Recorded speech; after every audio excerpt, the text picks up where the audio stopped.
Hey everyone, how's it going? Welcome back. So after it seems like it's been months, I finally got a new software update for Full Self-Driving. This is Full Self-Driving beta version 10.12.2. So Elon said that this is supposed to be a great new update, but we shall see. So let's get started.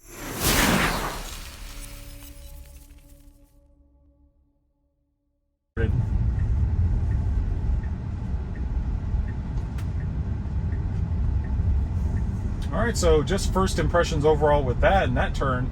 Notice the car is it's definitely a lot more aggressive in terms of, making turns. Because I know normally it would kind of creep out into the street, but I definitely like to see that it's acting kind of more human-like, I guess.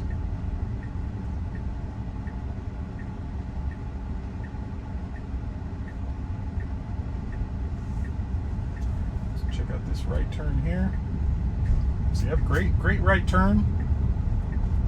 And it should switch over into the left lane. Yep. Overall, no issues with that. I haven't had really any issues with it stopping at, stoplights. It's stop signs. That is Full Self-Driving's like Achilles heel. I don't know what it is with stop signs, but like it'll see a stop sign maybe 300-400 feet down the road, and it'll just decide like I'm just gonna slam on the brakes, and it will decide to stop maybe 30-40 feet from the stop sign. So I'm kind of really hope that they would fix that but we'll see.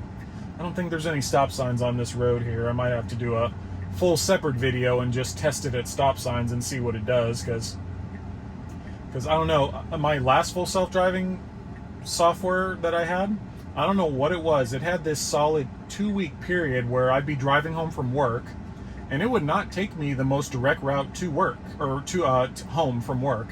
It would decide that it's gonna take the back road to my house, but for some reason it wouldn't even, like some of those back roads, like they have stop signs, it would just not even stop at the stop sign. It would just keep going, because there's definitely once where like I couldn't stop quick enough, so it ran the stop sign, and that was pretty scary. But it was strange. It was for a solid 2 weeks. It stopped, but it was weird. I don't know if Google Maps like reported that there was maybe construction going on, or what exactly was going on, but it was strange. I would have to like disable Full Self-Driving, drive past where it would make that turn onto the back roads to get to my house, and then I would have to turn Full Self-Driving back on so it would continue on its normal path. Super strange. But as y'all can see, I still do have the yoke on my Model Y. I honestly like it. I got a lot of flack from the Reddit community. Like I got a lot of flack because I posted a picture of my yoke on my Model Y, and people were just eating me alive in the comments, which said, for those of you that don't use Reddit, that's where you gotta have thick skin to be on Reddit, especially posting your own content on Reddit. Because people were just being insane about it. But yes, I still do have the yoke. I still like it. If you are interested in a yoke, I will leave my discount code. If you go on Handshow's website and just use discount code Matthew Wallace Tesla, you'll get 10% off of one of these. So definitely trying to save y'all some money, especially if you're in the market for something like this. Especially too, because the options I went with this, I just wanted to make it very plain, like very as close to a Tesla yoke as I possibly could. I didn't do any carbon fiber or none of that. And I know too, I normally I like to talk Tesla news while I'm Full Self-Driving is driving me around. I guess let me know in the comments, do you like me talking about Tesla news during these videos? I really don't know. If you don't, let me know and I'll shut up about it, but I don't know. I guess I'm not quite in tune with YouTube yet. I know normal standard operating procedures, some big Tesla news will come out. People some YouTubers like, oh, I got to make a video about that. I don't know. I don't like to do that.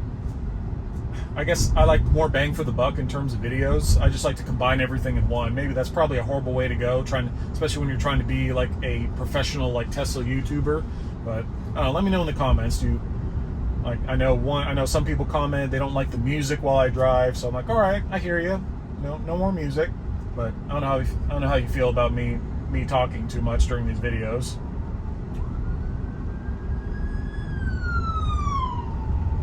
But really, in terms of Tesla news, there's really not much to report.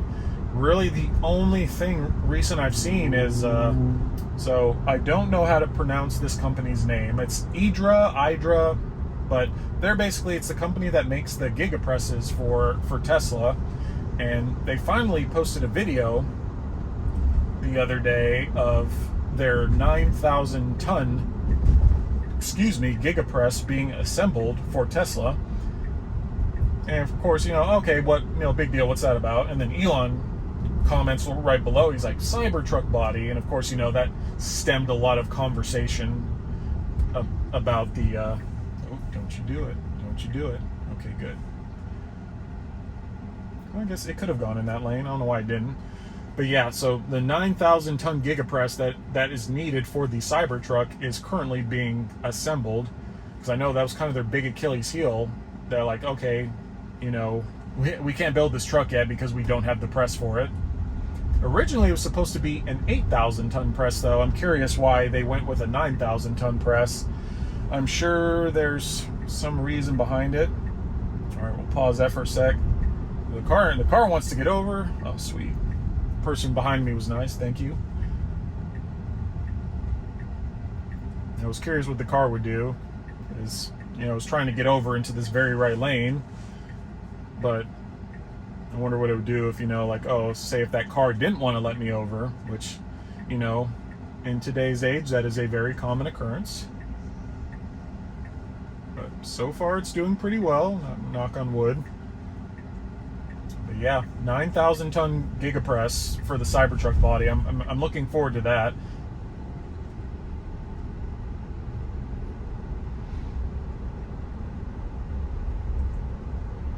Really, I'm still feel like I'm coming off of my mental high from the Cyber Rodeo. So that was such a blast, and all the people I got to meet out there at Cyber Rodeo. So, like I said, I highly do recommend. Like I said, if you ever get invited to a Tesla event, 100% recommend going. What are you doing? Come on.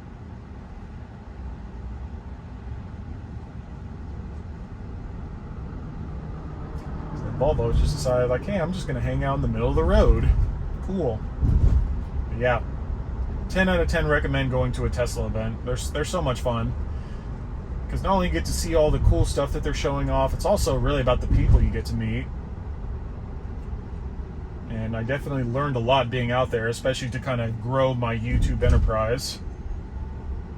The big one, not realizing how big Twitter was. It still shocks me. I would meet people out there and I would tell them oh yeah, I do YouTube for a living. And instead of asking me oh, what's your YouTube handle? They'd be like, oh, what's your YouTube channel? They'd be like, oh, what's your Twitter handle? I don't know. I'd have to look it up. But now I know. I'm just glad I got this software update somewhat early. Because of course I'm used to the big OG beta testers. They always get the software update first. I know a bunch of them, they got 10.12.2 a few days ago, I'd like to say, and then my buddy Race got it yesterday. I'm like, what the hell? Where's me? Where's my update? And then of course today I see tweets that another batch of software updates went out. And what do you know? I look at my phone and there it is, software update for Stormtrooper. Which I'm not sure if I ever really announced that. Yes, I did name my car Stormtrooper because, one, the white on black looks very Stormtrooper-esque, and plus, in theory, with full self-driving, it won't hit anything, just like a Stormtrooper. So I just thought it was funny.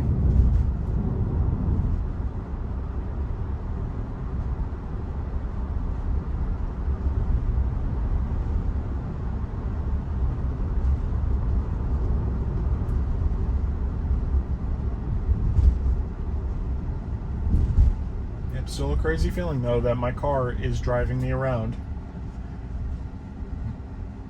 Then again, it's in a sense it's a lot more stressful,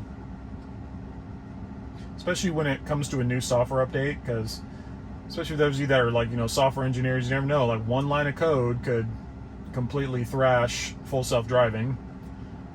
I don't know if those who remember maybe 3 or 4 updates ago when you would use full self-driving for a bit, and after a while it would completely disable your full self-driving and your cruise control, autopilot, the whole kit and caboodle.